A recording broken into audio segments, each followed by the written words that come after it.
Hey guys, Mr. Right here from the Buck Zone. This is probably not going to be specifically about the Bucks, but it is going to include some information about the game yesterday. And I wanted to address an issue that I see that some of the fans it's like they just don't get it.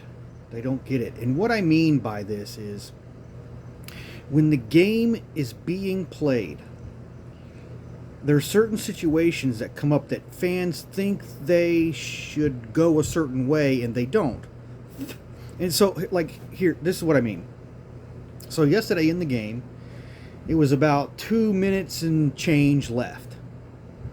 And the Packers were down, I think, on the 8-yard line. And the Bucks defense stopped them.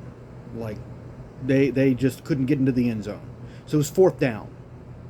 And so, the coach decides to kick a field goal. Easy, 3 points. We're going to have to make these 3 points anyway. That's the key to this. That's the key to this one. Whether they got the touchdown or not, they were going to have to score again. Right? Now they've got the 2-minute warning and all 3 of their timeouts. Okay? All they got to do is get a stop on defense. Just make us go 3 and out. Let Aaron Rodgers take over after that. Go ahead and get that Hail Mary touchdown like what happened in Detroit back in a couple years ago. That's all. That's all they needed. That's what the head coach was thinking. That's a game time decision. That's the flow of the game. Their defense had been stopping us, slowing us down and stopping us. Just give it to the defense one more time. Take the points now. But because their defense didn't stop us, everybody is now criticizing this decision. Even Aaron Rodgers in the press conference. I'm not a part of that decision-making process, blah, blah, blah, blah. Yeah. He was playing right into what the fans expected him to do. Because that's what the fans were expecting. Oh, you got to get the touchdown. Oh, you got to get the touchdown. You got to try to win the game right now. How many times did Jameis Winston try to win the game for us right now when he didn't have to? That was the situation that was presented. They were going to force the have to on the next possession that the Packers could get. So I don't think it was the wrong call to go for the field goal at that particular time. I was watching the game with my buddy, and he didn't understand it, and I had to explain it to him. I was like, look, they got the timeout. They got all their timeouts. They got the 2-minute warning. They can stop the clock again 4 more times. Turns out they pulled a trick and stopped it 5 times. That was pretty amazing. Oh yeah, let's just take a penalty. Give them the first down. We'll get. Now I think that one was probably kind of stupid on their part, but I think that was probably more stupid than them kicking the field goal actually. So, and here's another example. And everybody's going to remember this one because, and I explain it to everybody every time I hear it. Super Bowl, what was it? It was the Packers, or the Packers, the Patriots, and the Seahawks. And the Seahawks are down at the 1-yard line. 28. Here's the game time situation. This is clock management. Down in distance, everything.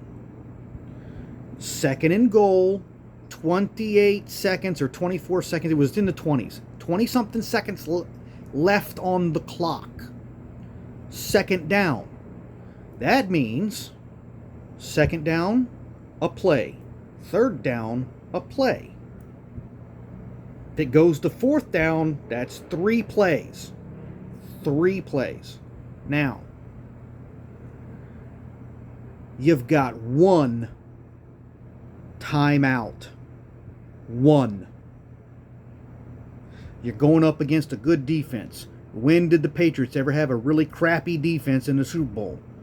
I know the answer to that one, and it was the time they played the Eagles. Anyway, it wasn't that year.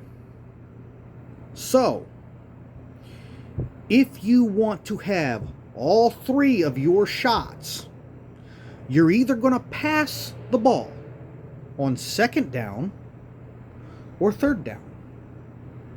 Now, let's say you simply run the ball on second down and you don't get in. This is the game time situation. This is what Pete Carroll was doing when he made that decision to have a pass. Let's say they run it instead and they get stuffed. Now, unless they ran it to the outside, which in that kind of situation, probably, that's not going to happen. So, they get stuffed on second down. The clock is running. Now you've got to use your timeout. You've burned your last timeout.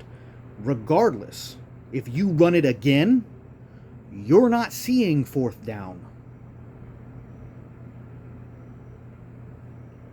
That was the situation.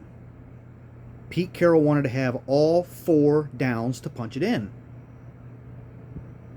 But because they had this phenomenal runner, because they had beast mode, and he was averaging 4 yards a carry, just hand it off. Just give him the ball. And everybody and their mother, you should have given him the ball. Should have given him the ball. Not me, because I understood what the down and distance in the situation was.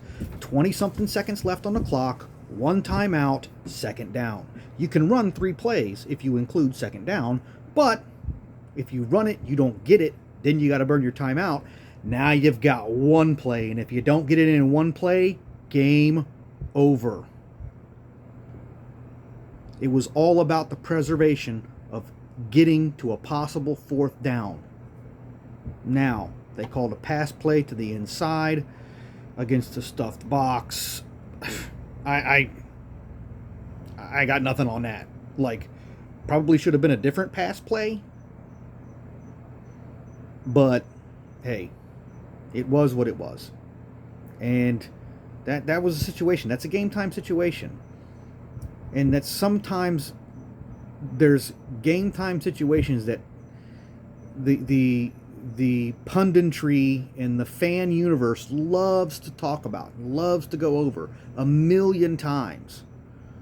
But sometimes the bad call was the right call at the time. And I think that the field goal yesterday, kicking the field goal, was the right call at the right time. Try to get the ball back. Let Aaron work his magic at that point. But here's the other thing. When it comes to fourth quarter comebacks, Aaron Rodgers ain't got that magic.